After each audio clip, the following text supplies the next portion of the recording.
Salut les amis, très heureux d'être avec vous encore ce soir. Après le raz-de-marée d'hier, on est quasiment à 170 000 personnes qui sont venues écouter Sam, l'éliminé de vendredi.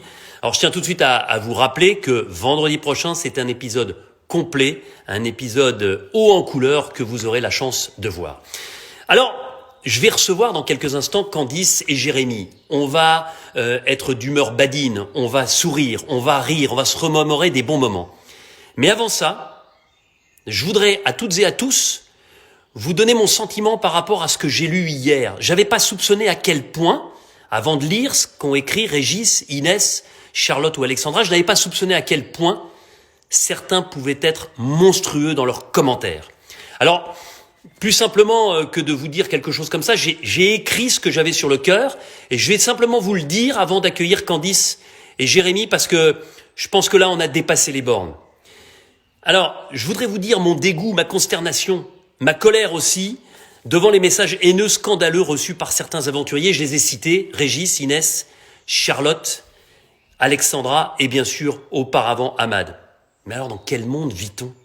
Comment peut-on menacer de mort, insulter, promettre le pire à des aventuriers de Koh-Lanta ? Que leur reproche-t-on finalement ? De jouer leur jeu ? D'essayer d'aller le plus loin possible avec leurs forces, leurs faiblesses ? Parce que c'est important aussi dans Koh-Lanta, et leurs idées. Alors évidemment, je tiens tout de suite à vous rassurer, 99,9% des gens qui sont là ce soir, qui sont devant leur télévision, sont des téléspectateurs formidables qui se passionnent pour cette aventure avec calme et courtoisie. Ces messages sont l'œuvre d'une infime minorité d'aigris, de jaloux, des gens qui méritent à minima le mépris. Et le pire, c'est que tous ou presque sévissent sous couvert d'anonymat, sans le courage de leurs propos, en se cachant derrière un pseudo bidon. Alors, mesdames, messieurs, ayez au moins le courage de signer vos saillies pathétiques, vos insultes, pour qu'on puisse, sans mal, vous identifier si besoin. Car de quoi parle-t-on ? D'un jeu d'aventure, où 20 aventuriers représentatifs le plus possible de notre pays, c'est-à-dire très différents, tentent de résister aux éléments, aux épreuves et aux éliminations pendant 40 jours. Je le répète, et je le répéterai inlassablement, c'est un jeu, et tous, quel que soit leur niveau, leur origine, leur âge, leur sexe, ont le droit d'espérer gagner. N'en déplaise à ceux qui, dès le départ, ont désigné leurs favoris à la victoire et qui enragent lorsque leur pronostic, comme vendredi avec l'élimination de Sam, est bousculé. Les aventuriers, ça c'est pour vous les rageux. Les aventuriers sont maîtres de leur destin de bout en bout. Un petit coup de téléphone en même temps. C'est ça qui vous rend dingue. Les aventuriers, ils s'éliminent du premier au dernier jour et ils élisent le grand gagnant sans intervention extérieure. Rien ni personne ne peut interférer de l'extérieur dans leur choix. Et je vous le dis, personne au départ, personne vraiment ne mérite plus qu'un autre la victoire. Ils sont tous sur la même ligne et ils rêvent tous de l'emporter. Ceci dit, ça n'empêche en aucun cas, bien sûr, de vivre passionnément cette aventure dans votre canapé, d'avoir vos favoris, de vous identifier à certains plus qu'à d'autres et d'exprimer vos sentiments via les réseaux sociaux. Mais de grâce, faites-le avec retenue, mesure et discernement. Vous vous rendez compte ? Menacés de mort, de représailles, traiter des pires insultes des gens que vous ne connaissez même pas. Vous ne les avez jamais rencontrés, les candidats de Koh-Lanta. Vous ne les voyez que par le prisme de la télévision. Et donc vous les menacez juste pour un jeu, juste parce que vous n'êtes pas d'accord avec leur stratégie. Mais où va-t-on ? Tout ça pour un choix, une stratégie ou une alliance. Alors encore une fois, je voudrais apporter mon soutien le plus total à tous ceux qui ont vécu ça. Mais il y a eu Clémentine avant. Il y en a eu d'autres sur les saisons précédentes. Mais là, cette année, il y a eu d'abord Ahmad, puis il y a eu ensuite, effectivement, Régis, Inès. Voilà, voir Inès en pleurs sur les réseaux sociaux, c'est pas quelque chose qu'on peut accepter parce qu'elle est déstabilisée. Je pense à Charlotte et je pense aussi à Alexandra. Le conseil que je peux vous donner pour l'instant, c'est un conseil terrible parce que c'est aussi un peu leur donner raison, c'est de tempérer vos venues et surtout la lecture des messages sur vos réseaux sociaux, que ce soit sur Instagram ou sur Twitter. Et pour terminer, je voudrais poser simplement une question aux dirigeants des réseaux sociaux. Comment pourrait-on mettre en place une procédure pour intercepter et mettre hors d'état de nuire les plus abjects ? La balle est dans votre camp. Et comme je le dis, dans cette aventure comme dans toutes, dans l'île des héros que vous aimez par-dessus tout le vendredi, à la fin, il n'en restera qu'un ou qu'une. Et personne parmi vous, ni moi, ni vous, ne décidera. Ce sont les aventuriers qui sont maîtres de leur destin. Suivez-les, aimez-les, vibrez avec eux, contestez leurs décisions, mais avec élégance. C'est ça aussi le charme d'une émission participative comme Koh-Lanta. Voilà. C'était la petite parenthèse, mais j'en avais gros sur le cœur et je voulais vraiment le dire parce que là, on a dépassé des bornes dans les mots, dans les actes, dans les menaces. Et ça doit vraiment ne plus exister. Alors, on va aller chercher maintenant, ce sera sur le compte nos deux amoureux du jour que je suis ravi d'accueillir, Candice et Jérémy. Ils sont là, bonjour. ils sont dehors en plus. Comment ça va? Ça va et toi, Denis? Écoute, ça va, super bien. Discours. Comment? Très beau discours, c'était très bien. Oui. Non, mais on essaye parce que là, franchement, vous l'avez peut-être vécu vous aussi, mais quand on est d'accord que quand on est aventurier de Koh-Lanta, on n'est pas préparé, et deux, en aucun cas, on ne doit recevoir des insultes, quelles que soient les décisions qu'on prend. C'est clair. On est d'accord? C'est vrai que nous, on a eu de la chance dans notre saison, on n'avait pas de tête de turc, entre guillemets, comme ont pu l'être Clémentine, comme Ahmad cette saison ou d'autres. Et c'est hyper dur à vivre, comme tu le dis, parce que nous, on n'est pas du tout préparés. Les joueurs de foot, ils ont l'habitude, quand ils font une fausse frappe, tout le monde les siffle, on se moque d'eux, etc. Mais c'est leur métier, ça fait des années qu'ils le vivent. Nous, on fait une émission qui est notre rêve, on en sort, et quand on en sort, on voit des insultes, des menaces de mort, alors qu'on a juste dit à un tel ou un tel qu'on n'était pas d'accord avec lui ou qu'on l'a éliminé. Et vraiment, nous, ça nous atteint beaucoup plus que ça peut atteindre n'importe qui d'autre sur les réseaux, parce qu'on n'est vraiment pas habitué à ce milieu-là et à ce genre de réflexion, quoi. Bon, je sais ça et je sais surtout que certains en ce moment vivent difficilement tous ces messages parce que en plus, quand on est un nouvel aventurier de Koh-Lanta, on a cette notoriété qui vous arrive à la figure. Il y a 7 millions de téléspectateurs tous les vendredis soirs. C'est très important et puis il y a un tel affect par rapport à ce programme que évidemment on le vit passionnément. Moi, je comprends qu'on puisse être opposé à une décision. Je comprends que les fans de Sam hier aient pu être très déçus de le voir partir. Mais on peut l'être, encore une fois, on peut exprimer son sentiment avec élégance. On peut ne pas être d'accord avec telle ou telle décision. C'est la vie, ça. Et puis le premier à accepter sa défaite, c'est Sam. Donc si lui l'accepte, pourquoi pas les autres aussi, enfin... Exactement. Bon, et dites-moi, vous êtes confinés où, les amoureux, là? Parce que c'est très bucolique l'endroit où vous êtes. Ouais. Alors, on est dans le sud, mais on n'avait pas de super 3G. Du coup, on s'est trouvé un petit coin à côté de la maison. Pour tout te dire, on est en milieu de la campagne sur une remorque. Donc j'ai mis dans ma story l'endroit où on est. C'est assez marrant. Mais voilà, c'est improvisé. C'est la 4G, voilà. Bon, en tout cas, c'est très bucolique. Moi, je suis content de vous avoir parce que pour la seconde fois de ce rendez-vous Koh-Lanta à 18h chaque soir depuis le début du confinement, j'ai deux invités parce que vous êtes amoureux comme le sont Yesta et Benoît. Bon, ils ont pris un peu d'avance sur vous parce que ils ont déjà fait et le mariage et le bébé. Rassurez-vous, je vous poserai pas cette question, mais en tout cas, vous vivez votre premier Koh-Lanta ensemble en 2016. Vous ne vous connaissez absolument pas. Et là, c'est vrai que c'est j'ai envie de dire, avantage à Candice qui va, elle, jusqu'à l'orientation. Dites-moi si vous vous étiez repérés l'un et l'autre rapidement dans cette aventure. Est-ce qu'il y avait eu un petit flash à un moment? Pas trop. Ouais, pour tout te dire, en fait, on a fait le voyage ensemble, donc on n'a pas le droit de se parler pendant le voyage, mais on se voit. Ça, c'est vrai. Donc moi, j'avais vu qu'elle était sportive, qu'elle était jeune, dynamique, et puis ça se voit tout de suite. On la regarde et elle sourit normalement. Voilà, ça marche. Donc elle était souriante, donc forcément, c'était une personne qui m'avait l'air sympathique. Après, on n'a pas eu un coup de cœur immédiat, un coup de foudre immédiat. C'est en apprenant à se connaître, en faisant l'aventure, etc., que ça s'est passé plutôt. Ouais, d'autant que. Qu'est-ce que tu dis, Candice? Même plutôt après l'aventure que pendant l'aventure, quoi. Ouais. Il y en a plein. Il y a Ravière, il y a Yves qui nous demande quand le mariage, etc. Bon, vous leur répondrez à eux en message. Alors, ce qui est marrant, c'est que, évidemment, vous êtes séparés. Ça, c'est le hasard des équipes, puisque Candice, tu es rouge et Jérémy, tu es jaune. Moi, je voudrais qu'on y aille un peu crescendo et qu'on remonte un petit peu cette aventure. Le 4e épisode, Jérémy, tu te mets un peu à l'écart, tu fais un peu ton autiste, tu fais un peu ton Sam, hein, quelque part. Ouais, voilà, je fais mon Sam, c'est mieux. Tu fais un petit peu ton Sam, tu préfères te mettre un peu à l'écart, mais en revanche, tu montres des compétences de pêcheur Et tant mieux pour l'équipe des jaunes, parce que les jaunes, vous avez du poisson, alors que les rouges, c'est pas Candice qui va me dire le contraire. Vous mangez le sable à l'époque. Hein. On ne mangeait pas grand-chose, ça c'est sûr. Ouais. On gagnait aucune épreuve.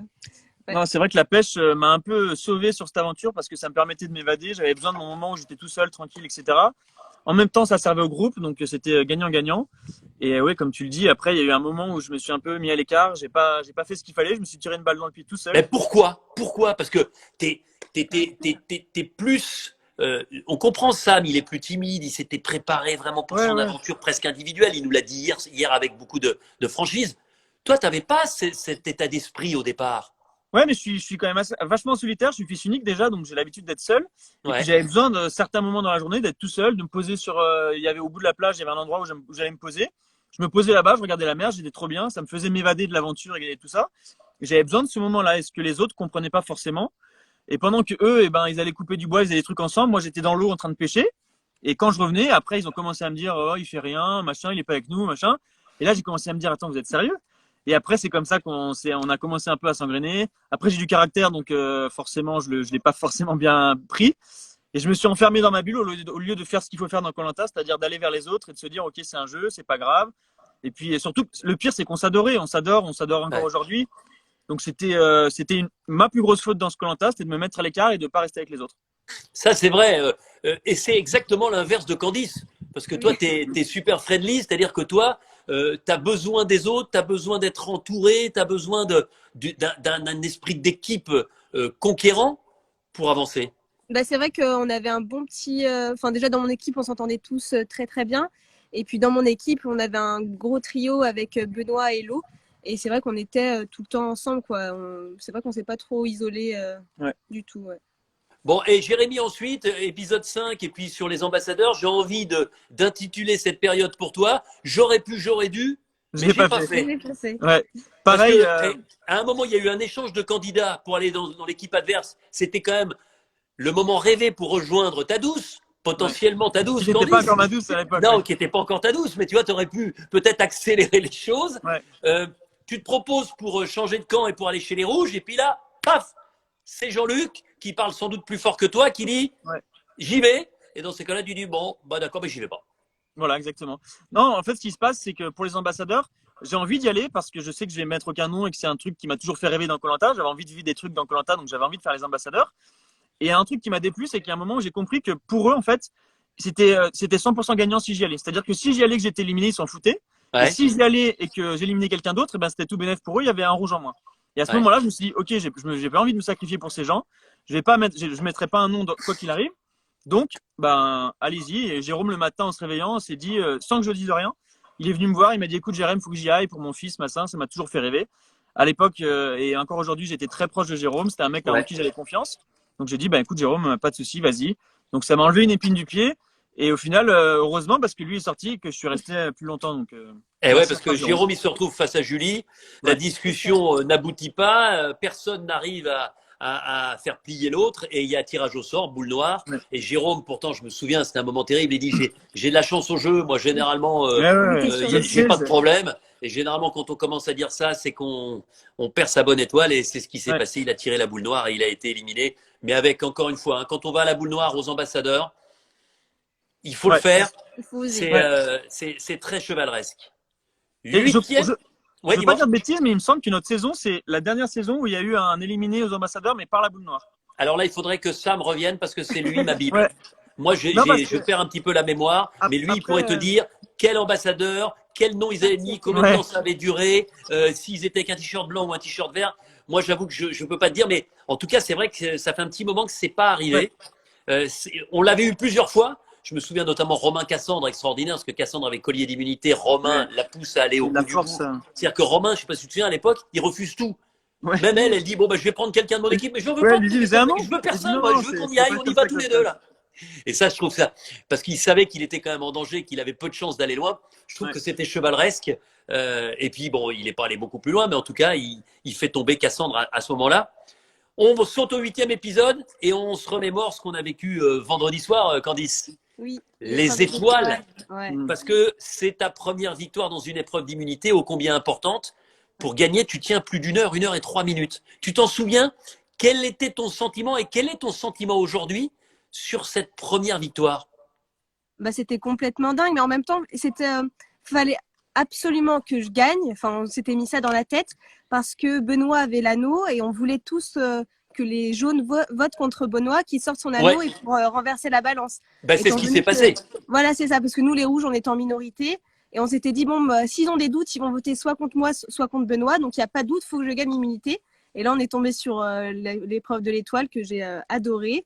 Et du coup, bah, je l'ai gagnée. C'était assez dingue. Il y a cette fameuse scène où elle est en train de se faire les ongles sur l'étoile, alors que tous les autres étaient en souffrance et nous, on la voyait en train de se faire les ongles. Je me dis, mais c'est pas possible, comment elle fait? Ouais. Non, mais elle était énervante. C'est vrai qu'en plus, elle a des bonnes cannes avec le wakeboard et tout ça. On aura l'occasion d'y revenir. Et puis, elle a surtout un bon sens de l'équilibre. Enfin, c'était une épreuve pour toi. Enfin, les épreuves, elles s'enchaînent et elles sont quand même globalement pour toi, puisque sur le 9e épisode, et ça, c'est peut-être là que on a peut-être scellé le premier coup d'œil. Le parcours du combattant, Candice gagne pour les filles, Jérémy gagne le parcours des hommes. Et là, vous vous retrouvez sur une épreuve d'adresse avec des massues pour vous départager en finale. Et c'est Jérémy qui l'emporte. Quel souvenir vous en gardez de ce moment-là? Oh là là. Et je me suis dit, ils vont se faire un petit bisou, ça va être le truc. Non, c'est pour la fin du live, c'est pour faire monter c'est pour la fin du live, pour faire monter l'audimat. D'accord. On a 30 000 à atteindre aujourd'hui, donc faut qu'on garde. Écoutez, je vous le souhaite. Vous êtes pas mal, mais on n'est pas encore à 30 000. Ouais. Non, mais c'est vrai que nous, on est tous les deux fans de l'émission avant d'être participants, et que le parcours du combattant, c'était vraiment notre épreuve qu'on rêvait de faire. Donc, je parle pour nous deux, mais c'est sûr, bien sûr. on était tous les deux super contents déjà d'avoir gagné le parcours du combattant. Puis après, la finale, c'était super serré, je me souviens. Et puis, je sais pas si tu te rappelles, mais à 2 reprises, je touche la cible, elle se casse pas. Juste après, elle touche la cible, elle se casse pas. Donc, on avait une pression énorme. Et quand tu gagnes, ben voilà, moi, c'était mon premier totem et mon seul d'ailleurs. Ouais. Donc, pour moi, ça reste un souvenir monstrueux parce que c'était mon épreuve que je voulais gagner, je l'ai eu. Donc, j'avais déjà presque réussi mon Koh-Lanta. Et puis oui, c'est la première fois où on s'est vraiment opposés l'un à l'autre. C'est la première fois où on s'est fait un câlin, une accolade à l'époque. Mais voilà, aujourd'hui, vous avez transformé ça en câlin, mais à l'époque, c'était une accolade de respect à la fin de la finale. Aujourd'hui, on va plus loin, Denis, dans les câlins. Voilà. Il va falloir que on mette une chronologie, tu sais. Il y a l'accolade, il y a l'accolade appuyée, il y a l'accolade et le regard, il y a le regard et le clin d'œil. Enfin, tu vois, on va essayer d'aller le plus loin possible. Jérémy, toi, le 10e épisode, tu profites d'une récompense gagnée par Yesta. Parce que, en fait, finalement, avec ta gueule d'ange et tes cheveux longs, tu étais un peu le chéri de ces dames sur ce tournage-là. Le chéri de ces dames, je sais pas, mais c'est vrai que je m'entendais très bien avec Yesta. On avait fait quasiment toute l'aventure ensemble en binôme, donc ça m'aurait paru logique de la prendre et ça lui a paru logique de me prendre, donc j'étais très content. Et puis c'était vraiment, c'est ce qu'on se dit quand on regarde Koh-Lanta, c'est qu'on se rend pas compte, mais les meilleurs conforts qu'on puisse faire et les meilleures choses qu'on puisse vivre à Koh-Lanta, c'est les conforts quand on va chez les gens à la rencontre de la population locale. Et c'est vraiment monstrueux comme confort. Un message très sympa, tu vois. Bien sûr qu'il y a des milliers de messages qui sont extrêmement sympas. Il y a une jeune femme, je pense, qui me dit quand je regarde Candice, ça me donne une envie folle de m'inscrire et de tenter ma chance à Koh-Lanta. Tu vois, vous aviez des exemples, vous, à l'époque, quand vous étiez fan uniquement. Et ben aujourd'hui, vous êtes de l'autre côté de la barrière et vous donnez envie à d'autres de vivre ça. 11e épisode. Moment compliqué pour toi, Jérémy. Parce que ça va très vite, l'épreuve d'immunité. Et puis là, contrairement à d'habitude, je vous laisse pas le temps de réfléchir, de repartir sur votre camp et de vous inviter le soir au conseil à la nuit tombée. Le conseil, c'est maintenant. Conseil surprise. Et un conseil surprise pour vous donner un petit peu la marche à suivre. Dans un conseil normal, on parle et ensuite on vote. Dans un conseil surprise, on vote et ensuite on parle. Pour éviter qu'il y ait des manigances, pour éviter qu'il se passe des choses un peu dans le dos. Et donc là, ça vote. Et ça vote contre toi, Jérémy. Tu quittes l'aventure à ce stade. Après, c'est vrai que ça m'a vraiment desservi, mais le problème, c'est qu'à ce moment-là, j'étais un peu up and down. Donc, il y avait des moments où j'étais avec les autres, content, etc. Il y avait des moments où j'en avais marre et je me disais, putain, ils arrêtent pas de me prendre la tête, etc. Je m'isole. Et là, on était parti sur une engueulade où je m'étais engueulé avec Yesta, justement, qui était mon binôme depuis le début. Et donc, en arrivant sur cette épreuve, c'était le pire moment pour moi de faire un conseil à ce moment-là parce qu'on n'avait pas pu en rediscuter. J'avais pas pu voir les autres, de dire, OK, les gars, j'ai pas été cool ce dernier jour. Maintenant, et c'était fait exprès, hein. Ouais, voilà. Pas contre toi, mais c'était fait exprès que ça déstabilise. Le principe d'un conseil surprise, c'est pour déstabiliser. Il n'y a rien de mieux. Et de toute façon, à Koh-Lanta, c'est moi qui fais l'erreur. C'est moi qui fais l'erreur de ne pas être à la hauteur, de ne pas être avec les autres. Et après, ben, ça arrive à ce moment-là. Je suis hyper déçu. Et ce qui est marrant, c'est que quand je suis éliminé, quand on arrive sur l'épreuve, je me rends compte qu'il y a un truc bizarre sur l'épreuve. Parce que j'analyse à mort à chaque fois qu'on arrive sur l'épreuve, justement pour savoir ce qu'on va faire, etc.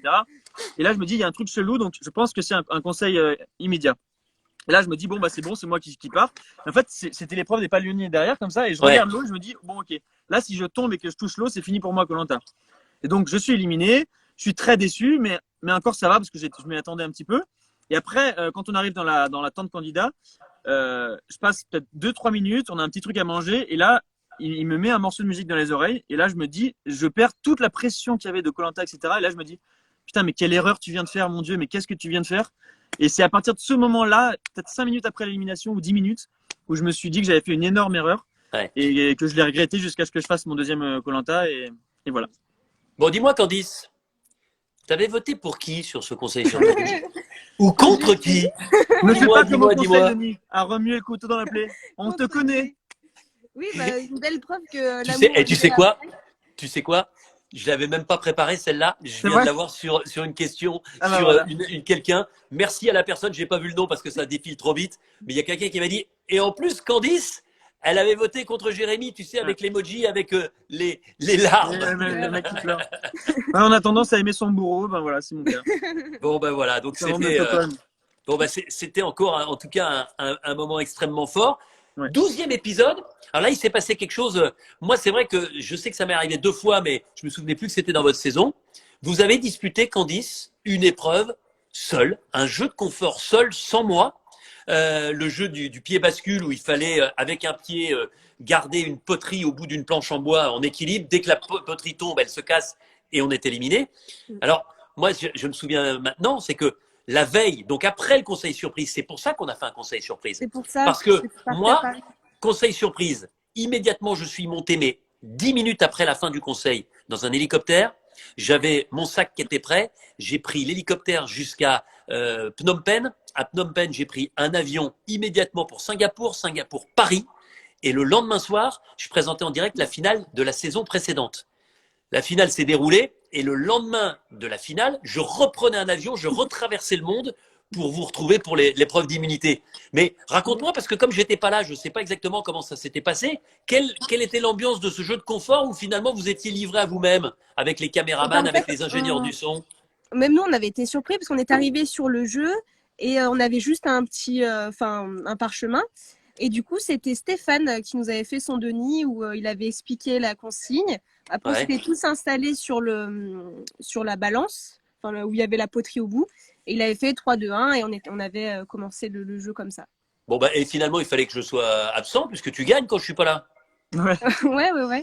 Hein, remarque, quand je reviens, tu gagnes aussi, puisque là, tu fais le grand chelem sur cet épisode-là. Tu gagnes le confort et l'immunité avec.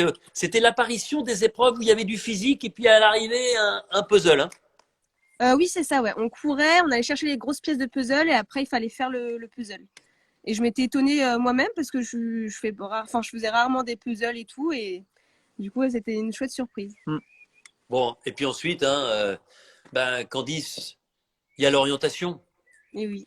Il y a l'orientation. Moi, je t'avoue que tu m'as surpris là. Je pensais que tu ferais partie des 3 finalistes. Je pensais que tu serais sur les poteaux, mais j'ai l'impression que pour la première fois dans Koh-Lanta, t'as paniqué, t'étais un peu trop stressé et tu t'es mis trop de pression. Est-ce que je me trompe? En fait, j'ai un très mauvais sens de l'orientation de base, mais je m'étais beaucoup entraînée avant de partir avec mon papa. Et puis, en fait, arrivé sur place… Tu me l'avais dit d'ailleurs sur place, je me souviens. Oui. Et puis, donc, savoir manier une boussole, je sais faire. Mais au départ, il faut trouver un… Donc là, c'était la roche coquillage.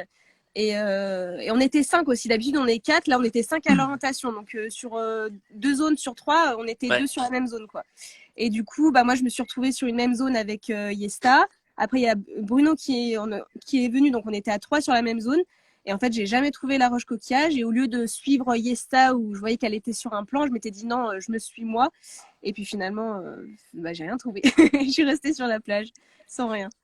Écoutez, là donc tu quittes cette aventure et c'est Benoît qui l'emporte en finale et lui qui a réussi le gros coup avec l'anneau d'or. On s'en souvient, il nous l'a expliqué la semaine dernière. Et il bat en finale celle qui est devenue sa femme, la mère de son fils. Qu'est-ce qu'il y a? Ah oui, non, mais c'est vrai qu'on voit mieux Candice. C'est en fait, elle a tendance à se mettre comme ça, petit à petit, elle sort du cadre, Dani. Non, mais ouais, petit à petit, j'ai l'impression elle voulait faire le live toute seule. Hein. Ouais, c'est ça. Ah, c'est ça. Hein. Elle voulait. Bon, en tout cas, sachez les amis, vous êtes dans le sud, il fait pas très beau, je vois les nuages derrière. Nous, Ouais. à Paris, il n'y a pas un nuage. Hein. C'est grand beau temps, c'est l'été. Hein. Voilà. On viendra chez toi cet été, comme ça. Voilà, exactement. Bon, le combat des héros 2018. Alors là, moi, je veux que tout de suite on réponde à la question que moi je me suis posée au départ et que beaucoup se posaient. Est-ce que vous étiez copains, copines? Est-ce que vous sortiez ensemble? Un peu plus. Clairement, au début de cette aventure. Oui. Oui. La réponse est oui. Voilà, mais on voulait pas le dire d'une part pour qu'on parle de notre aventure et pas de notre relation, et puis aussi pour les candidats parce que venir en couple c'est forcément un danger. Les autres nous voient comme un potentiel danger, quoi. Moi, j'avais 2 stratèges dans mon équipe qui étaient là à l'affût, et ils savaient que j'avais un binôme dans l'autre équipe. Donc moi, mon but, c'était pas de dire, bah oui, avec Candice, on est ensemble, on est hyper solide, quand on va se retrouver, on va être ensemble. C'était pas du tout ça. Donc moi, j'arrêtais pas de dire, bah Candice, oui, on a un peu on a fricoté, mais là, voilà, on est dans koh, c'est notre aventure, on n'est plus ensemble, voilà. Après, ils se sont bien rendus compte quand on était dans la même équipe que c'était pas. Ouais, parce qu'au départ, vous êtes dans 2 équipes différentes. Oui, on était dans 2 équipes. C'est relativement facile de faire croire aux membres de votre équipe, Exactement. chacun de votre côté, que finalement, Jérémy, c'est un bon pote, c'est une vieille connaissance, et Candice, même chose, mais qu'il se passe plus rien. Comme un frère pour moi. Voilà. Vous auriez presque pu dire, ouais, bon, on a eu un petit truc, mais ça s'est mal terminé. Ouais. Je peux dire qu'aujourd'hui, si je peux la scalper, si je peux m'en occuper. C'est ça. J'y penserai, si on fait un 3e, j'y penserai, je note. Voilà, exactement. Bah ouais, mais enfin maintenant, on ressortira cette interview, donc ça pourra pas marcher. Ouais, c'est Et vrai. il y a la recomposition des équipes. Et alors là, vous vous retrouvez tous les deux avec l'ami Yacine. Là, vous vous retrouvez dans une équipe qui vous convient parfaitement. Ouais, on est bien parce que moi, je retrouve Ludo que je connaissais pas du tout, avec qui je m'entends très bien. Je me rapproche vachement de Nathalie. Je suis avec Candice. Ouais. Et on se rend pas compte, mais faire un Koh-Lanta avec quelqu'un qu'on connaît en dehors aussi bien et en qui on a 100% confiance, c'est pas le même Koh-Lanta. Parce que le soir, on s'endort, on est tranquille, on est serein. Voilà, quand on a un problème, on en discute. C'est vraiment. C'est plus Mais là, facile, les gens quoi. le savaient? Les gens avaient compris que vous étiez ensemble? Pas trop. On disait non, hein. Parce qu'on était. Ça s'est vu, hein, d'ailleurs, dans l'émission. Face aux caméras, on n'était pas très. Ben non. Ouais. On faisait pas grand chose, on n'a pas trop rigolé ensemble, etc. Donc ça s'est pas trop vu. Non, le vrai problème, c'est si, je sais pas moi, une charmante autre aventurière avait dragué Jérémy, ou à l'inverse, un aventurier comptait fleurette à Candice. Non, elle a été sage et moi aussi de mon côté, donc ça allait. Non, mais je parlais pas de vous. Vous, Oui. je parlais dans l'autre sens. Ouais. Imagine, et là, tu vas voir le mec qui dit non, toi, t'es gentil. Alors, hein. non, et C'est ma meuf. Ouais, c'est ça. Mais ce qui est marrant, c'est que sur les images, il y a certaines personnes qui avaient remarqué, en fait, la nuit, on dormait enlacés. Et quand les caméras, de temps en temps, viennent la nuit, ils nous filment. Donc les gens ne voient pas, mais à la caméra, ça se voyait. Et donc à la caméra, il y a certaines scènes où on nous voit dormir en se faisant des câlins. Et enfin, on est en cuillère, quoi. Voilà, accolade. J'imagine, vous êtes capable de dire, ouais, mais vous savez, il faisait très froid cette nuit-là. Le hasard a voulu que Candice était à côté de moi. Ça aurait pu être quelqu'un d'autre. Mais c'était Candice. Ouais. Bon, et on revient au parcours du combattant, Candice. Décidément, tu aimes le parcours du combattant. Et là, tu le gagnes chez les filles et Yacine gagne chez les hommes. Finale au sommet. Et c'est une finale qui n'a rien à voir parce que là, il faut faire preuve de sang-froid, de patience. C'est une épreuve qu'on a déclinée dans différentes situations. C'est le fameux labyrinthe en aveugle. Vous imaginez, c'est sortir une corde d'un labyrinthe qui est en fait de l'autre côté. Donc, on ne voit absolument rien. C'est uniquement au toucher. Et là, tu montres à Yacine qui c'est le patron, quoi, qui c'est le chef, quoi. Non, mais je me souviens que, parce que moi j'étais la dernière des jaunes, donc des jaunes d'origine, donc j'étais en super danger. Et je me souviens, avant de commencer l'épreuve, Yacine me disait, t'inquiète, je ferai en sorte que tu partes pas, de dédier les votes, etc. Et moi je m'étais dit, mais c'est pas possible, il faut absolument que je gagne. Mais finalement, en fait, dans l'épreuve, c'était vraiment très très long, hein. Je m'en souviens, il y avait l'eau qui commençait à remonter et tout, ça a duré pas mal de temps. Ah ben, Et, cette épreuve-là, si vraiment vous merdez, vous pouvez revenir 12 000 des fois départ. au point de départ. Hein. On l'a vu d'ailleurs, tu sais tu te souviens, on l'a refait là cette année, Oui, oui, pour j'ai Ouais. vu. départager sur la fin d'un parcours un peu du combattant. Les héros, et c'est Théoura et Moussa qui ont pris le meilleur pour aller rejoindre les équipes d'anonymes. C'était important pour toi de gagner ce parcours du combattant parce que si je calcule bien, la première fois tu gagnes le parcours mais tu perds l'immunité, la deuxième fois tu gagnes le parcours mais tu as appris, tu as plus d'expérience et tu gagnes l'immunité.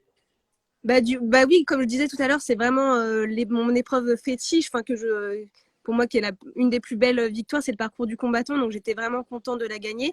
Et en plus parce que je pense que si je perdais, j'étais éliminée quoi. Ouais. Ouais. C'était l'immunité où je partais. Et puis finalement j'ai gagné et ils ont éliminé Jay parce qu'on était un binôme et ils ont vu gicler le binôme et du coup ils ont éliminé Jay. Et Donc, ouais, Jérôme, Jérémy, Jérémy. Vas-y, Denis, hein. Ouais, je J'accepte peux tout le t'appeler temps. Jérôme, mais non, mais Jérôme, c'était celui que tu as laissé aller Exactement. se saborder aux ambassadeurs. Bah, je te remercie. Mon te ami remercie, aujourd'hui. ton ami aujourd'hui. Bon, bah tiens, c'est quelqu'un pour qui voilà, que j'ai perdu de vue un peu, mais pour qui j'avais beaucoup d'estime et dont je trouvais la conduite intellectuelle extrêmement brillante. Voilà, Ouais, je il est trouve que c'est vraiment quelqu'un cool. de bien. Ouais, le vote de la Runif, hein, ça a été chaud. Égalité entre Ravière et toi, 5 partout, revote. Et là, c'est toi qui sors. Avant de parler de la suite, Jérémy, explique-nous l'histoire du Le collier, collier. le faux collier. Parce que Ravière nous a fait beaucoup rire. Lui, il a rêvé que ça puisse fonctionner.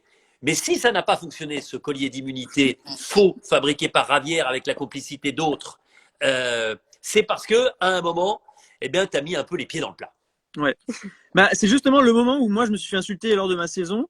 Ouais. Et en fait, tout le monde était au courant. Et en Ouais. fait, donc au début, le premier jour, c'était marrant parce que bon, on se faisait des private jokes, donc on savait de quoi on parlait, mais il y avait que Nathalie qui comprenait pas. Et puis vite, ça s'est transformé en. Moi, j'ai trouvé que ça devenait un peu plus malsain, un peu plus désagréable pour elle, et où elle était un peu le dindon de la farce, quoi, un peu le dîner de con, et voilà. Et donc, c'est là où j'ai commencé à moins apprécier. Et du coup, à un moment donné, on est dans la forêt avec Nat. Elle se confie à moi sur un truc où elle était pas très bien.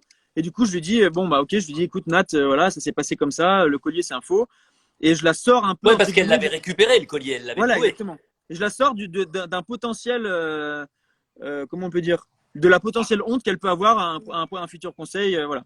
Alors certes, ça a été vu pour certains comme une balance. Moi, je l'ai pas vécu comme ça. D'ailleurs, je le dis dans mon interview quand je sors. Je dis, moi, ça me plaisait pas. J'ai pas trouvé ça correct. À bout d'un moment, je l'ai dit. Voilà, j'ai été sorti pour ça. Et puis j'ai payé ce que je devais payer et je suis revenu. Et après, ça s'est mieux passé.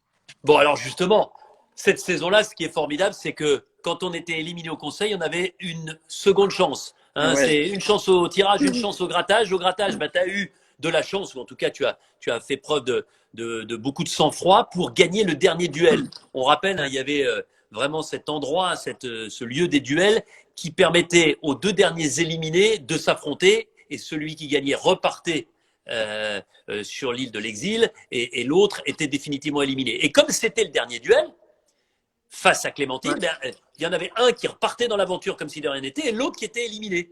Ouais. Et bien là, ce qui est incroyable, et je voudrais avoir le sentiment de Candice, parce que à ce moment-là, ce qui est fou, c'est que toi, Jérémy, tu ne sais absolument pas qu'il va y avoir pour ce duel une assemblée de tous les aventuriers encore présents qui sont là pour regarder ce qui va se passer, pour regarder qui va revenir. Ouais. Et en plus, je sais doublement, je sais que de un, elle sera très contente parce que ce sera soit Clem, sa meilleure copine d'aventure, soit moi. Ouais. Et je sais que les autres vont être dégoûtés. Bah oui, c'est ça. Et du coup, c'est ça, j'arrive là-bas et je jubile parce que je me dis, voilà, ils nous ont éliminés. Il y en a un des deux, dans tous les cas, ils vont pas être contents qui va revenir. Et puis voilà, je suis un grand fan de Koh-Lanta. Le lieu, le décor, il était monstrueux. On avait vraiment l'impression d'être dans une arène. C'était dans une espèce de forêt, dans une mangrove. Ouais. Donc quand on arrive là-bas, c'est vraiment. Comment t'as vécu ça, toi, Candice? Bah moi, dans tous les cas, j'étais ultra contente parce que j'étais un peu seule contre tous sur l'île. Et dans tous les cas, il y avait un copain, si je peux dire, qui allait revenir soit Clem, frère. soit Jay. Donc dans tous les comptes, dans tous les. Ouais, mais enfin, tu préférais que ce soit Jérémy quand même, non? Rassure-moi. Oui, mais il faut pas le Je dire. veux la paix des ménages quand même, je vous rassure. Je veux pas que vous engueuliez ce soir, parce qu'en plus, comme on est confiné, il n'y a pas moyen de se barrer. Ah ouais, non. Non, mais oui, forcément, j'avais un petit plus pour Jay, mais s'il perdait, j'allais être ultra contente de retrouver Clem. Ouais, puis je comprenais, enfin, ça m'a pas posé de Mm. soucis, quoi. Ouais. Bon, ça fait pas plaisir à tout le monde, hein. Il y en a un qui est pas très content Ah, de ton retour à ce moment-là, ouais. hein. Non, baston. Hein, Il y a ça, une très ça se grosse passe engueulade. pas, ça se passe pas dans la meilleure des cordialités. Non, mais c'est fait pour. C'est l'époque où il y avait un peu de pression psychologique. Tu reviens, t'es content. J'étais hyper content, hyper heureux, souriant, machin. Leur but, c'était de me mettre la tête sous l'eau. Ils l'ont très bien fait. Et voilà. Après, c'est le jeu. Et toi, bah, avec Candice, là, vous êtes un petit peu isolé. C'est en fait un peu ta marque de fabrique, hein. Quand tu te sens pas très bien, tu préfères t'éloigner plutôt que Ouais. de rentrer dans le tas. Et bah, ça vous a pas servi puisque bah, Candice, c'est à ce moment-là que t'es éliminé. Et là, je voudrais revenir sur un point, puisque sur l'île de l'exil, je rappelle à ceux qui ont oublié, tu as trouvé un collier d'immunité individuelle, Jérémy. Donc Ouais. tu arrives avec ce collier d'immunité individuelle. Julie l'a trouvé, qu'il l'a donné à tout le monde et qui est. Voilà, c'est ça. moi qui- Oui, c'est ça. C'est Jules qui la trouve Ouais. et qui le donne de main en main. Et comme toi, tu es le dernier à partir, eh ben, Ouais. c'est même Clémentine qui te le donne Ouais, en exactement. loose day. À ce moment-là, personne ne le sait, hein. Non, en fait, on avait ramené des mangues de l'île où on était avec Clem et du coup, on avait mis les mangues avec le collier à l'intérieur et du coup, Ouais. on s'est dit, ben voilà. Très bien. Cassé. Et donc, Candice est menacée. Vous avez finalement un peu un collier pour deux. Ouais. Pourquoi, à ce moment-là, tu le donnes pas à Candice? Parce qu'à ce moment-là, en fait, l'équipe contre qui on est, elle est très soudée. Il y a deux stratèges qui calculent les votes exactement comme il fallait. Et qu'on l'a bien vu d'ailleurs à mon conseil, c'est 5 contre 5. Donc ils savent très bien ce qu'ils font, ils savent où ils vont. Ils font exprès d'égaliser les votes. Donc moi, D'accord. si je le sors, c'est Nathalie qui sort. Nathalie, à cette époque, c'était notre alliée, on était avec elle. Donc quoi qu'il arrive, en fait, ça servait à rien parce que si c'est pas l'un, c'est l'autre. Et du coup, on s'est dit, ça nous servira à aucun de nous deux pour avancer plus loin. Et du coup, voilà, j'ai eu la chance d'être dans la bonne situation, entre guillemets. C'est moi qui l'avais et elle qui l'avait pas. Donc malheureusement, elle est sortie. Mais si ça avait été l'inverse, je pense que j'aurais été aussi objectif en disant, ça sert à rien que tu le joues, garde-le. Ouais. Voilà. C'est-à-dire que si tu avais senti qu'à un moment, ça pouvait vous permettre à tous les deux Exactement. d'avancer vos pions de manière beaucoup plus favorable, Ouais. tu l'aurais donné à ce moment-là. Ouais. En fait, Et puis aussi, on pensait pas que j'allais. Enfin, moi, je pensais pas sortir parce ouais, que c'était c'est ça vraiment. aussi. Ouais, Parce que c'est vrai, je c'était me souviens que vraiment- tu avais été surprise. Voilà, c'était chaud entre Nathalie et moi. Et en fait, moi, dans mes calculs, je pensais pas que Clémence allait voter contre moi. Donc, je m'étais D'accord. dit, bon, ça va être chaud, mais c'est Nathalie qui va sortir. Donc, Ouais. j'avais dit à Jay, tu gardes ton collier, on va pas le servir, enfin, l'utiliser pour rien. Et puis, finalement, Clémence a changé au dernier moment d'idée, puis a voté contre Ouais. moi. Et voilà. Et malheureusement, on savait pas qu'après c'était les duos et ça aurait tout changé si on avait joué. Mais Ouais. on va pas On peut refaire pas l'histoire. Ben non, mais justement, le but du jeu, c'est qu'on essaye de vous surprendre. Bon, en Ouais. tout cas, l'avantage de ce collier, c'est que il te permet d'être serein dès l'avant-dernier épisode. Même Ouais. chose pour Clémence, puisque elle bénéficie du collier qui avait été trouvé par Cassandre. Et Cassandre, elle est éliminée sans jouer son collier. Finalement, l'histoire des colliers de Cassandre, ce C'est la sera dame au collier. la dame au collier, exactement. Après la dame au camélia, la dame au collier. Exactement. Donc, elle le donne à Clémence. Donc, vous êtes déjà deux en finale. Il suffisait de savoir un petit peu ensuite, de regarder comment ça allait se passer. C'est Nathalie qui fait les frais de ce dernier vote éliminatoire Ouais. pour vous retrouver en finale. L'orientation, c'est ton fait de gloire de cette saison-là. Tu avais gagné une immunité précédemment sur ta première année. Là, l'orientation, moins d'une heure, 54 minutes, emballé, c'est pesé. Emballé, c'est pesé, ouais. Bah, j'étais arrivé, pour moi, quand on veut faire Koh-Lanta, le truc qu'on dit, c'est je rêve de faire les poteaux. Personne dit je rêve de gagner les poteaux ou de gagner Koh-Lanta. Les gens disent de faire les poteaux. Moi, c'était vraiment mon rêve. Et quand j'arrive dessus, vraiment, je me dis, je suis à deux doigts de le gagner, quoi. Et je me donne à fond, à fond, à fond. Mon cerveau marche plus vite que d'habitude, mon corps marche plus vite que d'habitude.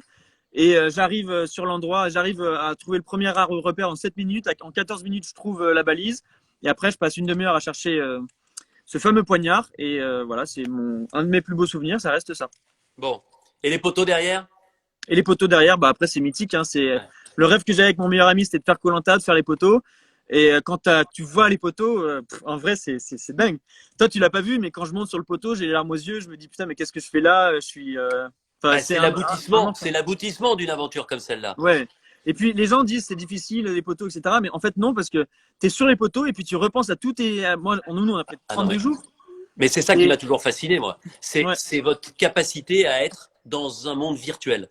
Ouais, mais et là, il n'y a plus de force, il n'y a plus de faiblesse. Il n'y a plus de super sportifs, de gens qui chantent du 45, de gens qui chantent du 43, de gens qui sont grands, petits, des gens qui ont les jambes arquées ou pas. Vous êtes dans votre monde. Et moi, je le vois le matin en venant vous voir. Hein, mais c'est saisissant de voir à quel point vous être habité par cette dernière épreuve, par cette fin d'aventure. Ouais. Et c'est vraiment un truc que tous les aventuriers rêvent de faire. Que Candice, je pense que tu dois rêver aussi de pouvoir le faire un jour. Et c'est ce qui est le plus symbolique dans Koh-Lanta, c'est les poteaux. Et quand on y est, quand on les voit, ne serait-ce que les voir, c'est dingue.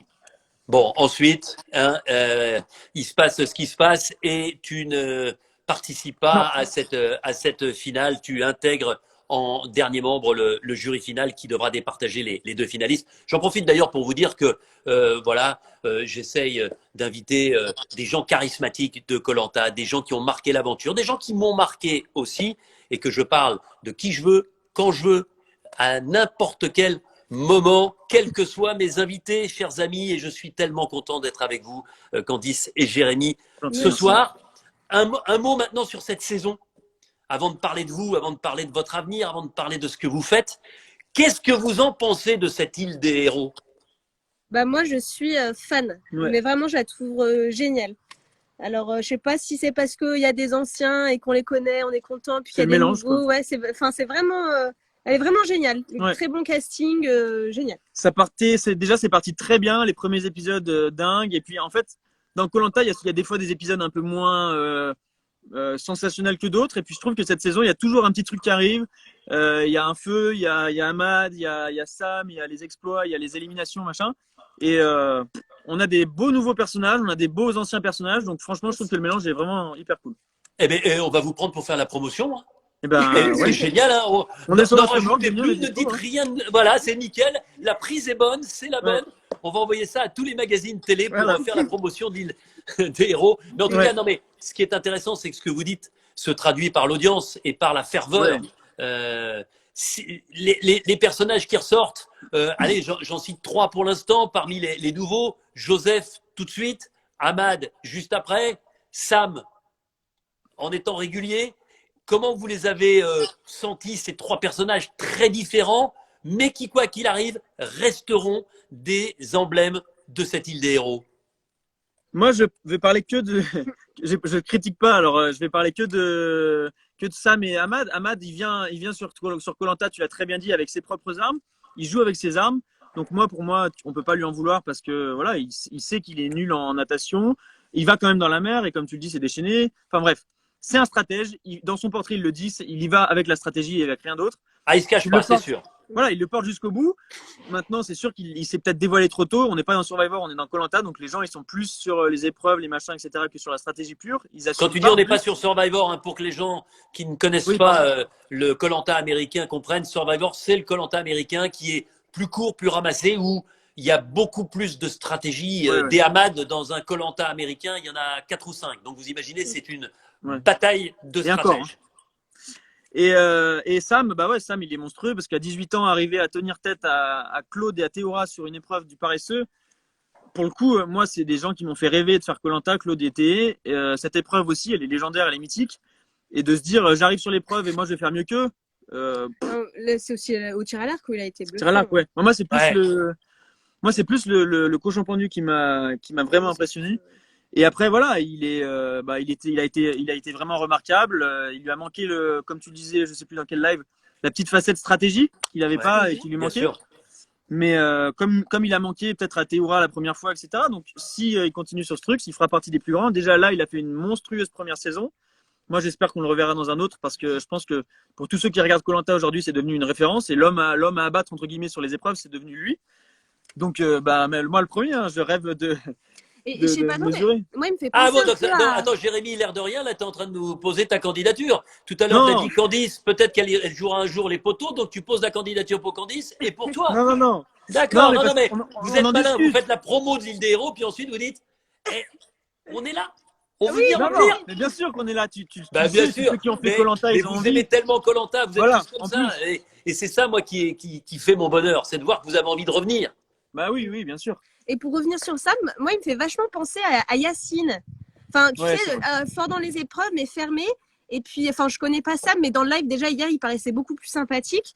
Et Yacine, pareil, quand on le connaît en dehors, il est super gentil et pas du tout l'image très carrée qu'il a à la télé, je trouve.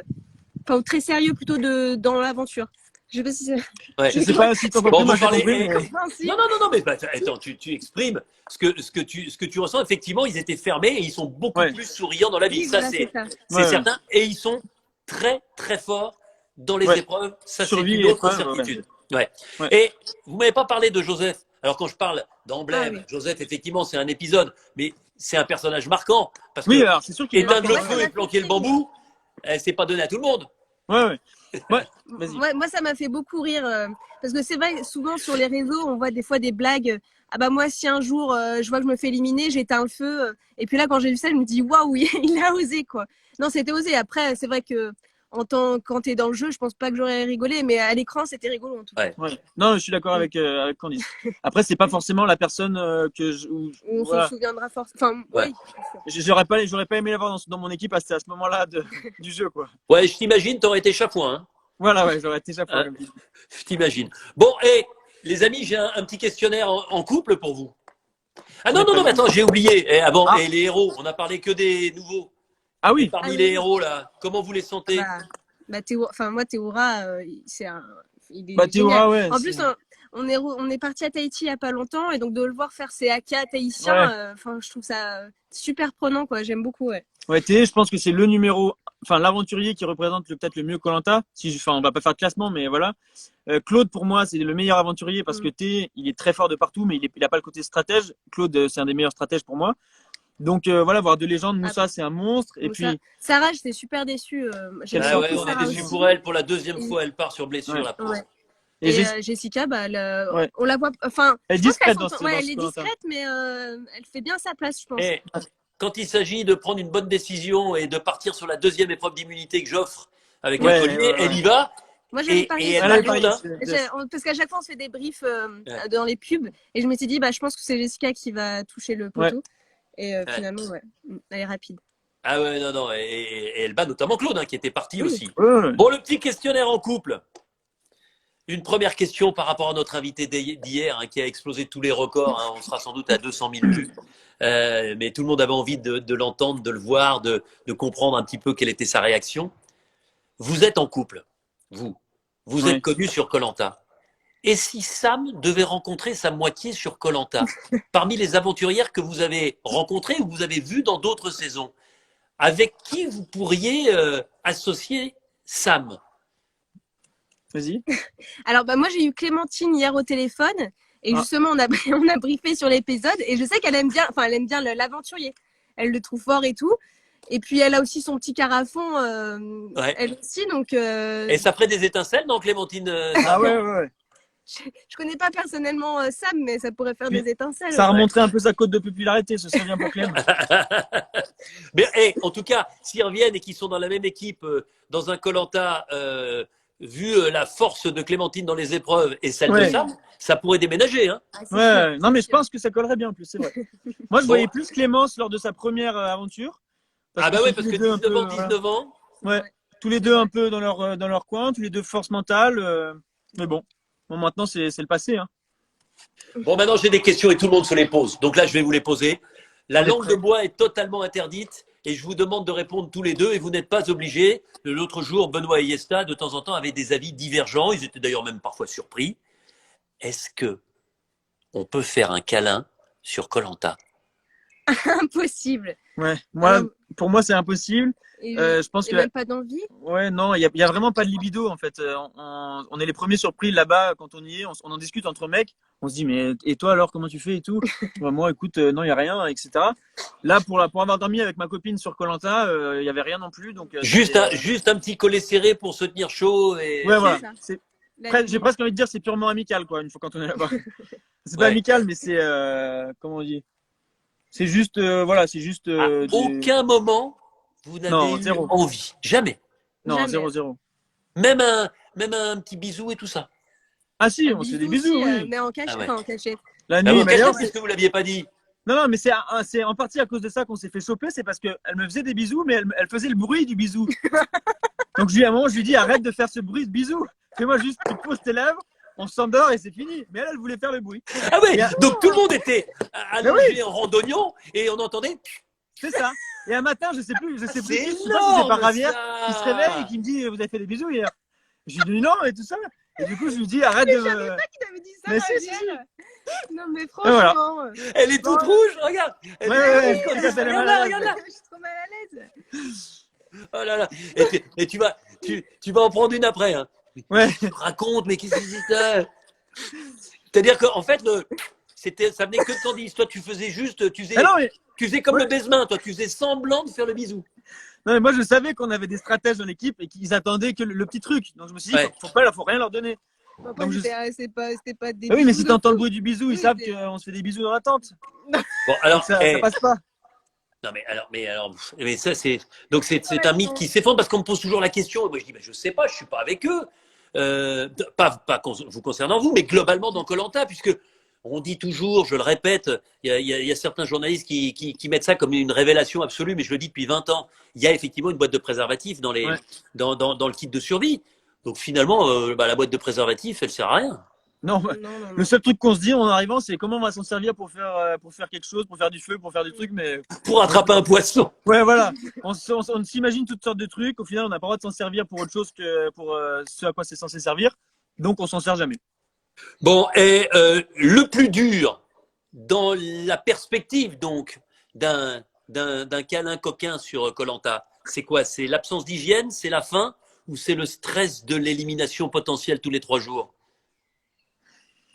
Je sais pas. Les trois en même temps, Denis. Tout, Parce que la faim, ouais, l'hygiène. Moi, c'est vrai qu'on est moi pas- personnellement, mais j'ai pas vécu koh-Lanta, mais j'aurais Ouais. tendance à dire l'hygiène, mais parce Oui, que bah. je me dis que quand on se lave pas les dents, quand on se lave pas, quand on est juste dans, c'est la libido, elle en prend un coup. Ah ouais, non, mais C'est tout, c'est ouais, ce un que. ensemble. Y a rien. Et puis même, on est dans koh-Lanta, on est dans un autre monde, quand on est dans notre aventure. Même si on était ensemble, on n'y allait pas. Ouais. Enfin, on y allait pour vivre notre aventure et pas forcément pour vivre un voyage tous les deux, quoi. Ouais. Donc on n'est pas du tout dans cet esprit-là. Et D'accord. ouais, non, l'hygiène, il faut un minimum d'hygiène quand même, Denis. Bah, on est d'accord. On est d'accord. Voilà. Bon, est-ce que c'est un avantage ou un inconvénient d'être en couple déclaré ou non dans koh-Lanta? Les deux, moi je dirais. Enfin, parce que on sait que le manque des proches, etc. Ça peut nous Ouais, ça affaiblir. l'atténue, Quoi. hein. ouais. Voilà, c'est ça. Il y a Mohamed qui essaye de dissiper tout ça là du koh-Lanta 19 et qui dit non, on se sent pas si mauvais que ça, on sent la fumée. Sous-entendu, on pourrait. Non, moi, je me rappelle qu'une fois, on était pour aller à une épreuve, on va soit en bateau, soit en camion. On était dans un camion avec les bâches fermées pour qu'on voit rien. Il faisait très très chaud et il y avait l'assistant candidat qui avait sa tête dans le t-shirt. Et on lui dit mais pourquoi tu fais ça? Et là, elle commence à bien rigoler. Elle dit ça pue vraiment dans le camion et personne ne se rendait compte. C'est la fois où on s'est rendu compte qu'on pue vraiment. Mais tu sais que c'est drôle parce que évidemment, de temps en temps, vous êtes assez proche de moi, ça sent, mais c'est une vraie oui. injustice. C'est une vraie injustice. C'est-à-dire qu'il y en a qui sentent beaucoup plus que d'autres. Tu D'accord. vois. Et vous avez en tout cas souvent un odorat extrêmement. Le nombre de fois où quelqu'un est venu me voir, je crois, si je dis pas de bêtises, il me semble que sur ce koh-Lanta-là, à un moment, Inès me dit oh là là, elle ne savait pas si ça sentait mon gel douche, un parfum, un déodorant, enfin tu vois. Mais vous avez tellement, vous êtes tellement à l'affût. Ouais. Je me souviens des caméramans qui sentaient la lessive. C'était à Ouais, chaque fois. ouais. Ça sentait bon. Là. Ouais. Ah ouais, ça sentait trop bon. Ouais. Bon alors, je t'ai coupé parce que Mohamed me faisait rire, Candice. Alors, tu me disais avantage et inconvénient d'être en couple. Pourquoi? Alors, je pense que c'est quand même plus un inconvénient parce que les autres nous voient directement. Ils savent qu'on va être ultra soudés quoi qu'il arrive. Donc, Ouais. et puis ça a été le cas dans le combat des héros. Ils essayaient de nous, dans tous les cas, même s'il y avait d'autres binômes, mais ils voulaient dans un premier temps, je pense, casser le nôtre. Donc en éliminant Jay, puis après une fois qu'il est revenu, en éliminant moi. Quoi. Ouais. Donc je pense plus que c'est un inconvénient, même si en avantage. C'est quand même cool d'avoir une épaule. Pour nous, c'est un méga avantage. Et par contre, pour les autres Ouais. et pour le jeu, pour la stratégie, c'est un super inconvénient. Ouais, mais c'est vrai que vous avez partagé quelque chose, et même aujourd'hui, j'imagine que en reparler, c'est des sentiments, des sensations qui reviennent et qu'on peut partager. Oui, c'est sûr. Ouais. C'est d'ailleurs le problème de beaucoup de candidats quand ils rentrent, qui sont en couple, c'est qu'ils peuvent pas partager ça avec leurs proches, leur famille, etc. Enfin, ils peuvent l'expliquer, mais pas le faire ressentir. Nous, on sait de quoi on parle. Il n'y a pas eu de petite scène de ménage sur koh-Lanta, discrète, genre Non? Non, à part à un moment où je lui dis où elle veut pas faire de stratégie, je lui dis mais là il faut que tu fasses des trucs et elle me dit non mais c'est bon, je fais pas de stratégie. Il y avait un caméraman à côté, donc là je dis rien et après quand le caméraman s'en va, je lui dis mais putain mais t'es con quoi, faut en parler, faut en faire, faut que tu fasses quelque chose etc. Mais sinon non, il s'est rien passé de. Bon, il y a quelque chose qui m'interpelle. Il y a 2 couples officiels dans koh solides, vous, et puis évidemment Yesta et Benoît qui sont mariés, qui ont le petit garçon, Juliane, et vous vous êtes connus tous les 4 sur la même saison de koh. Ouais. Est-ce un hasard ou est-ce qu'il y avait, je sais pas, une atmosphère particulière qui pouvait comme ça faciliter le rapprochement? En plus, c'était les 2 binômes, parce que moi j'étais en binôme avec Benoît, Jay Ben oui. et ça, puis finalement. Vous avez En fait, croisé c'était les pas le binômes. de l'anneau, là, c'était le Je crois que c'est ce que vous nous donniez à boire, Denis. Il y avait des trucs, des substances dans l'eau qu'il y avait à boire. Non, mais je pense que ouais, on était Des tous les 4 substances aphrodisiaques? Ouais, c'est ça. On était tous les 4 proches. Notre saison, on avait une super entente. Donc, quand on est sorti, ça a continué. On s'est toujours bien entendu. On avait des profils aussi qui étaient assez similaires. Ouais. Et puis voilà, mais c'est vrai que c'est bizarre qu'on soit que 2 couples et que ce soit de la même saison. Est-ce que ce serait possible, Jérémy, un koh sans Candice? Est-ce que tu pars si on te dit que tu pars sans Candice? Bien sûr que je pars, elle aussi, hein, mais parce que ça se refuse pas, koh ça peut pas se refuser. Candice, même chose? Tu pars oui. sans lui? Mais on préfère partir ensemble, Voilà, j'imagine. c'est vrai que c'est cool de faire une aventure tous les 2. Mais encore une fois, pour aller le plus loin, je pense que c'est mieux qu'on parte chacun de notre côté. Et même si on refaisait un koh j'en reparle encore, Denis, je suis désolé. Hein. Ouais. Si on refaisait un koh et qu'on partait tous les 2, on serait hyper heureux de le faire ensemble. Mais je pense que chacun aussi de notre côté, on se dirait, ok, je pars faire une aventure. On l'a fait ensemble, mais je les ai pas fait encore. Ouais, mais là vous auriez du mal à dire, bah non, on n'est pas ensemble, même si elle a sans doute progressé. Candice, elle fera des bisous. Ouais, silence. Un mot avant de se quitter sur votre vie aujourd'hui. Jérémy, globetrotter, voyageur, on te voit partout. Moi, tu me fais rêver. Et tes études de commerce et tout ça, t'as laissé tomber? T'es devenu j'ai un laissé voyageur? tomber parce que j'ai eu mon master, Denis. Alors, à partir de ce moment-là, du coup, j'ai arrêté. Non, j'ai eu mon master en marketing. Après, j'ai. Non, mais oui, mais généralement, on fait fructifier ça, on trouve un job. Oui, exactement. Bah ouais, non, mais en plus, j'étais bien. J'étais à Paris, chez Sephora. Tout allait très bien. Après, j'ai abandonné pour m'entraîner pour koh. Un mois avant, j'ai quitté mon job. On est désolé, il y a une voiture qui passe un. T'inquiète, pas de souci. C'est le problème du direct dans la route. Et du coup, après, j'ai commencé à voyager, ça a marché, j'ai continué. Et là, jusqu'aujourd'hui, je fais ça. Après, là, ça va être un peu compliqué de se relancer juste après ce confinement, parce que l'industrie du tourisme et tout ce que j'avais prévu, ça c'est un peu mort. Mais je vais rebondir, je vais faire autre chose ou je vais faire la même chose un peu plus tard. Mais en tout cas, c'est ce que j'ai toujours rêvé de faire. Je me fais plaisir à 100%, je suis heureux, j'arrive à en vivre. Pour l'instant, je me pose pas de questions. Que demande le peuple? Et Candice accepte que je voyage autant, donc. Et Candice, toi, t'es à l'aube d'une formidable aventure entrepreneuriale. C'est ça. Moi, ça fait 2 ans que je suis sur le projet, mais ça y est, là, je vois le bout du tunnel. Je vois un centre de cryothérapie dans une clinique à côté de chez moi qui s'appelle la clinique Trenel. C'est quoi la cryothérapie pour ceux qui ne connaissent pas? Alors, la cryothérapie, c'est pour soigner par le froid. Donc, en fait, on rentre dans un caisson et il y a de la vapeur d'azote qui vient dans le caisson. En fait, donc, on est à partir de moins 110 degrés jusqu'à moins 160 degrés. Et ça va soigner, alors aussi bien pour les sports. Moi, j'ai connu ça parce que je faisais de la cryothérapie depuis 3 ans par rapport au wakeboard, etc. Ouais, quand tu étais, voilà. Voilà, ça parce permet que tu as arrêté le wakeboard? Non, j'ai pas arrêté, mais j'ai arrêté les compètes. D'accord. Ah ouais, d'accord. Voilà. Et la cryothérapie, c'est aussi, ça peut être pour monsieur tout le monde. Moi, j'ai eu la chance d'en faire 1 ou 2 fois. C'est formidable pour se régénérer. Ouais. Mais c'est aussi pour, au départ, c'était pour les sportifs de haut niveau. Moi, je me souviens des coureurs cyclistes, notamment, qui après les étapes, fonçaient dans cette espèce de zone confinée. Il ne faut plus parler de zone confinée d'ailleurs. Zone confinée à moins. Voilà. En tout cas, on vous souhaite le meilleur à tous les 2. Vous êtes très mignons. Moi, je vous le dis, mais j'ai toujours pensé. Vous êtes sympa, vous avez le sourire. Vous prenez pas la tête. Et c'est ça qui est bien. Il y a trop de gens qui se prennent la tête. Voilà. Donc, ça faisait du bien. Après tout ce qu'on a pu lire, tout ce qu'on a pu entendre après vendredi, ça faisait du bien de vous entendre, ça faisait du bien de vous voir sourire, ça fait du bien de vous voir comme ça, heureux de vivre et heureux de partager ce confinement. C'est parce que le confinement, c'est aussi un vrai test. Hein. dans un couple. Oui, Hein. aussi. C'est Ouais. une épreuve, Denis. Bah après, un Koh-Lanta en couple aussi, si on Ouais, s'entend c'est bien vrai. d'un Koh-Lanta, on s'entend bien tout le temps. Hein. Ouais, voilà. Oh, c'est beau. Bah, ce sera la La phrase phrase de la Voilà. fin.